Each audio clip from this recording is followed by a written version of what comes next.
Will England be first to be nuked? The English are afraid of their own prophecies. Now remember back in 1974, two NATO members had a conflict. Turkey, which is a NATO member, invaded Cyprus and took half the island. Cyprus was then and still a NATO member. So one NATO member had an invasion on another NATO member, and the other NATO members did absolutely nothing to stop this. Nothing.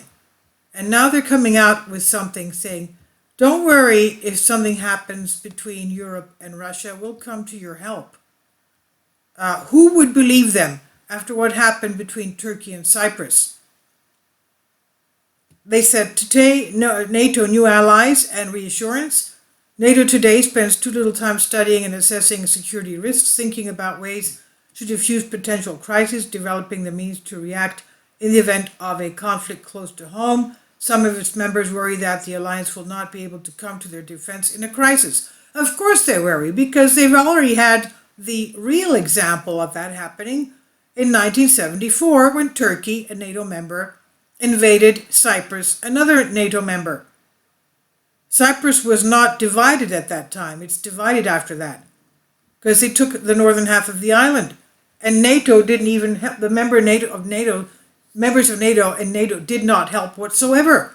They just turned around, stuck their heads in the sand like an ostrich, and that's it.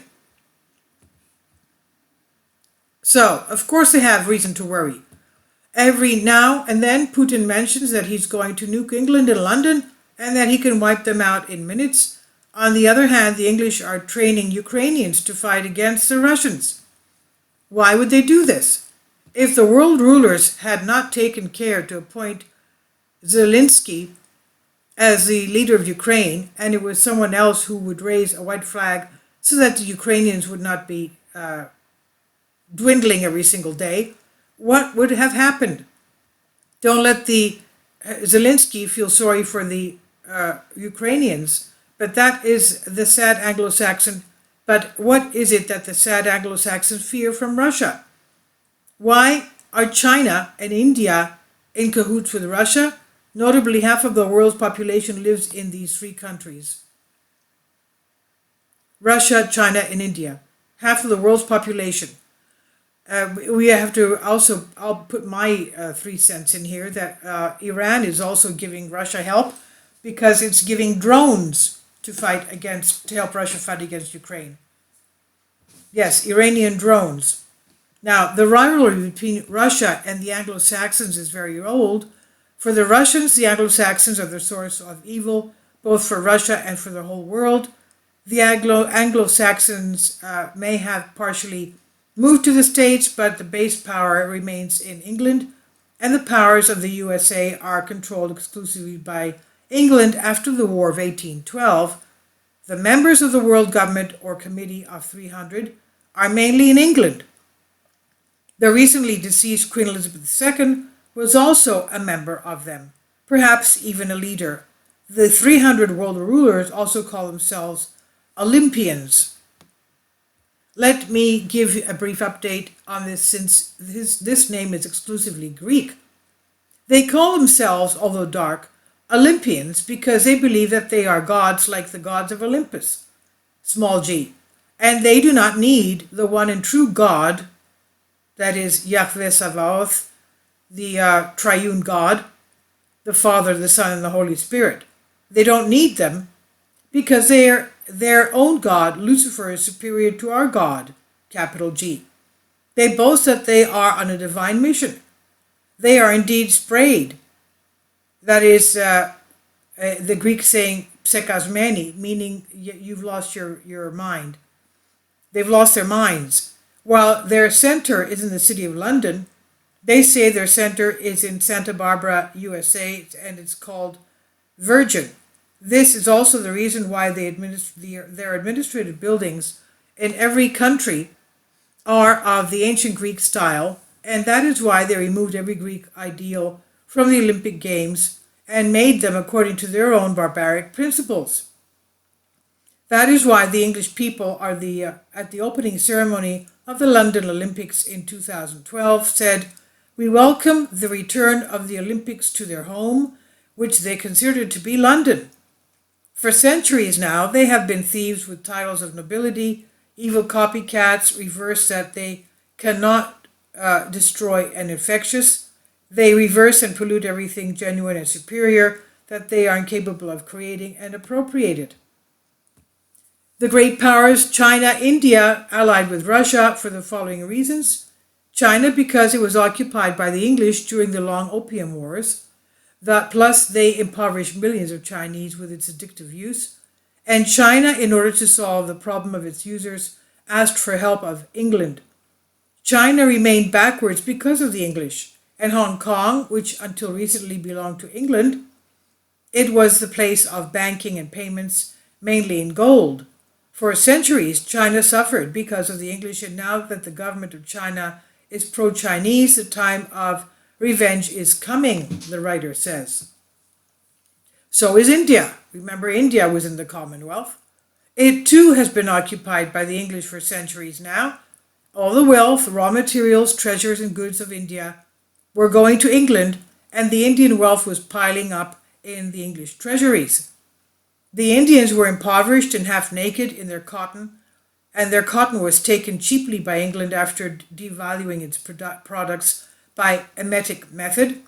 How did English tea become famous without England having a single tea leaf?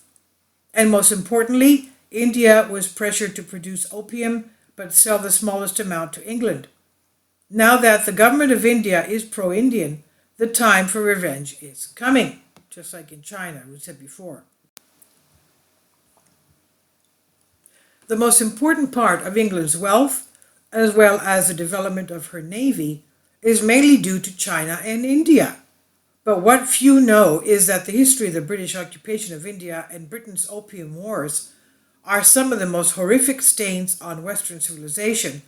They hide it from us, of course, into which we were forced into without asking some sprayed national leaders, that is, some national leaders that had lost their minds, sprayed with the antidote of acromania. Equally important is the fact that China and India remain true to their national and religious traditions. The Anglican Church proved to be of little value there. Russia has a president, an impressive president with the satanic globalists. They once again ruined their plans for globalization. After the Napoleonic Wars, a conference was convened in Vienna following the actions of Rothschild Zionists for the purpose of establishing an authority that would rule the planet for the good of the people. Doesn't that sound familiar? Sounds like Klaus Schwab and WEF and Great Reset and all that. So they would rule the planet for the good of the people, the fellowship of people's peace, and other such false accused because of the real the real goal was, of course, the New World Order. The Tsar of Russia understood their treacherous plan and destroyed their plans, who wanted to divide Russia from then on. The Tsar was followed by other leaders. The Rothschilds movement collapsed. Under Tsars, the Illuminati could never invade Russia. Today, informatively, because it concerns us, there are 3 known special Illuminati schools in Gordonstown, Scotland, Salem, Germany, and Anavriton School in Greece. Also later, after the Second World War, the Rothschild Charter was finally voted on by the delegates. Only 2 delegates did not vote for it. Since then, Nathan Rothschild has vowed for his defeat that he or his descendants will exterminate the entire Romanov family, the Tsars of Russia. Not only the Romanov family, but also the children. Also their children, so that there are no descendants, because the Rothschilds believe in the continuity of the blood, and we see it in the power families in Greece as well. I'm saying Greece because the person who wrote this is Greek. Now, they managed to finally destroy the Romanovs with the agents of the Lenin and Trotsky, who had their offices in the east side of New York. They were Jews, of course, and were financed for the pre-planned October Revolution, the Bolshevik Revolution, by the American banker Jacob Schiff, along with the Warburgs and the Rothschilds. After communism in Russia, the Olympians, quote unquote, put that wine jug Yeltsin in order to completely destroy the Russian they fear, but Putin came, and Putin knew them, and took his measures, and for this reason he was equipping Russia with state-of-the-art weapons. Russia was going to fight for its survival, and Russia was placed by the globalists on the side of the enemy, May 12, 2010, according to a document by the Center for European Reform entitled NATO, New Allies and Reassurance, according to which since 2010, they knew that the Russian war was imminent with Ukraine. So the NATO statement was in 2010, 4 years before the first conflict in Ukraine, with the Maidan uprising and Victoria Nuland, right? That was in 2014. Now, but because the world government wants its own odds and evens, it does not only bet on an outcome of a situation not completely controlled by it. They may be pressuring Putin to intensify the war, but this war is going to be universal and terrifying in Europe, North America, and Canada. That is, in the countries where the Caucasians live and which racial pride, especially whites, is prohibited, and their wise men, quote unquote, write in their protocols that their burning desire is to annihilate the white race. That is, no matter what happens, they hope that the globalists will reap benefits. So we have before us a war to the end. Since 1946, they have been trying to impose the New World Order by continuing, the US and British governments continuing the methodology of Reinhard Heydrich of the SS, constantly improving according to the conditions. It's considered certain that nuclear weapons will fall. According to their plans, first the nukes are going to fall, and then there will be social chaos everywhere. Well, you can imagine, of course, it's a matter of survival. Especially in Europe, they said. Since 1981, a tragic year for Greece, the governments of the countries had been warned to tolerate the world government of 300, assuming global power, otherwise chaos will prevail. They even threaten everybody worldwide. England is held responsible for the science of brainwashing. The largest brainwashing facility in the world was built at the Tavistock Institute for Human Relations as part of the University of Sussex. This became the core of the British Office of Psychological Warfare. Many experiments have been done there on children. So if Putin destroys England with the nukes he has next to him, as he said, it won't kill millions, but it will save billions, depending on how you look at it. The good thing is that the English are expecting unpleasant situations in their country. They tremble at their own prophecies that they've been telling for centuries, since the 15th century, that England will one day be destroyed, and all of London, only one building by the Thames will remain. Chronologically, the destruction of England is placed when TEPM and E come and go. Then comes 3 years, hard war. These letters do not show us anything, but if read backwards, they spell Elizabeth. Also, foreign scholars refer to the prophet Ezekiel 25:14, according to which the satanic system comes out of the bottomless pit and makes war with Britain and the USA and will kill British and Americans. Russia, under pressure, will intensify the war, according to many analysts. The opposing formations have incredible firepower and are prepared. Gates had said that the world cannot imagine what kind of new weapons we will introduce in the coming war.